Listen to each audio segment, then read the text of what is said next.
Աշխարհի բնակչության 70%-ը կամ 5,76 միլիարդ մարդ օգտվում է բջջային հեռախոսից, նրանց 87%-ը սմարթֆոնից։ Սինգապուրի KPOS խորհրդատվական ընկերության վերլուծությունը ցույց է տալիս, որ աշխարհում համացանցից օգտվողների թիվը 5,65 միլիարդ է, կամ բնակչության 68,7%-ը, իսկ սոցիալական ցանցերի օգտատերերի քանակը 5,41 միլիարդ է, աշխարհի բնակչության 65,7%-ը։ 2024-ի հուլիսից մինչև այս տարվա հուլիս աշխարհի բնակչությունն ավելացել է 70 միլիոնով, իսկ սոցցանցերից օգտվողների թիվը 241 միլիոնով։ Միջին վիճակագրական մարդը այսօր սոցիալական ցանցերի միջոցով ընտրություն է կատարում, ինչ առնի, ինչ ուտի, ինչով հետաքրքրվի վերջի, այսինքն սա փաստացի այսօրվա հեռուստացույցն է ու խոհանոցն է ու խանութներն են, այդ ամեն ինչն է, դրա համար ես չեմ զարմանում։ Զարմանալի է, որ դեռ ինչ-որ մի քանի տոկոս մարդ կա, որ համացանցից օգտվում է եւ սոցիալական ցանցերից չի օգտվում, որովհետեւ փաստացի մարդ դառնում է կտրված հասարակությունից։ Մարդիկ շաբաթական 11 ժամ 39 րոպե հատկացնում են տեսանյութեր դիտելուն։ Մեդիա օգտագործման տեսանկյունից սա ամենաբարձր ցուցանիշն է։ 7 ժամ 6 րոպե են տրամադրում սոցցանցերին։ Միջինում մարդը շաբաթական 33 ժամ 42 րոպե ժամանակ է անցկացնում օնլայն մեդիայում։ Եթե մենք 40 ժամ աշխատում ենք, մենք 40 ժամ կենտրոնացած չենք մենակ մեր աշխատանքի վրա։ Մենք միշտ երկրորդ էկրան մենք ունենք։ Մենք ֆուտբոլ, TV ֆուտբոլ նայելուց,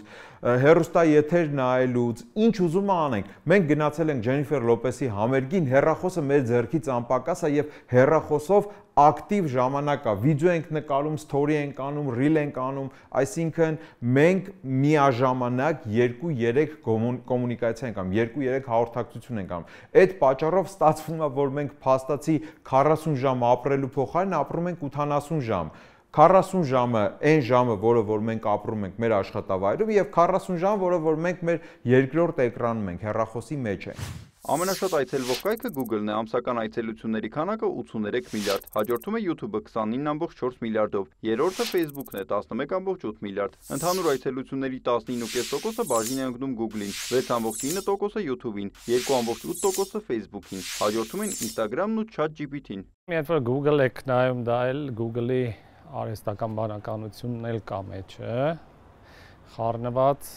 դենց որ մեծ հաշվով արհեստական բանականությունից օգտվողների տոկոսը ավելի մեծ է, մենակ ChatGPT-ն չի այսօր շուկայում։ Մարդիկ դադարում են այցելել կայքեր։ Այսինքն, եթե առաջ մարդ քլիկ էր անում, մտնում էր կայքից, կարդում էր, դուրը չէր գալի, մտնում էր էլի Google երրորդ կայքներ, մտնում չորրորդ, այսօր ինքը ոչ մի բան չի բացում, ինքը բացում արհեստական բանականությունը, պատասխանը կարդում է, գնում է։ Ու դա կարող է նույնիսկ փոխի տնտեսական, ֆինանսական հոսքերը, որովհետև եթե կայքեր չեն մտնում, այդ կայքերը գովազ չեն ցույց տալիս, իրանք սկսում են սննկանալ։ Թվային մարքեթինգի մասնագետի խոսքով այլևս բովանդակությունը բաժանվում է ոչ թե ըստ հարթակների, այլ ըստ գեներացիայի աղբյուրի, մարդու թե արհեստական բանականության միջոցով է պատրաստված։ Դեռ մարդու կողմից գեներացվածը ընդհանուր առմամբ դոմինանտ է, որովհետև քանակապես շատ է, բայց հաշվի առնելով AI-ի ստեղծած բովանդակությունը եւ AI-ի ստեղծման դինամիկան, ենթադրում եմ, որ մենք 6 ամիս հետո կորդինալ այլ պատկեր ենք ունենալու։ Եվ Google-ը դեռ դոմինանտ է, որովհետև Google-ը կարողացավ ճիշտ ժամանակին իր Gemini AI-ի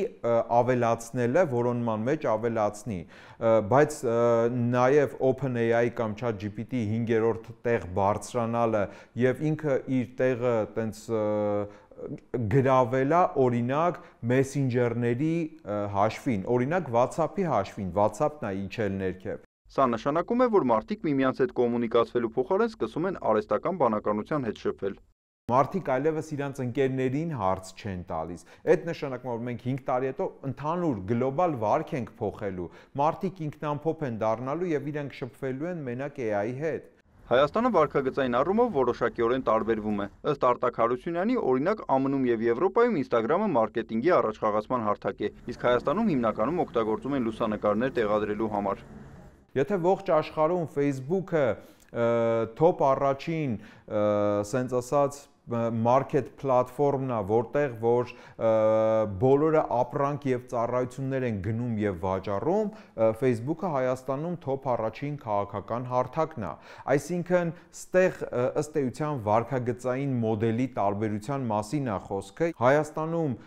տեսանյութ նայելու միջին ժամանակը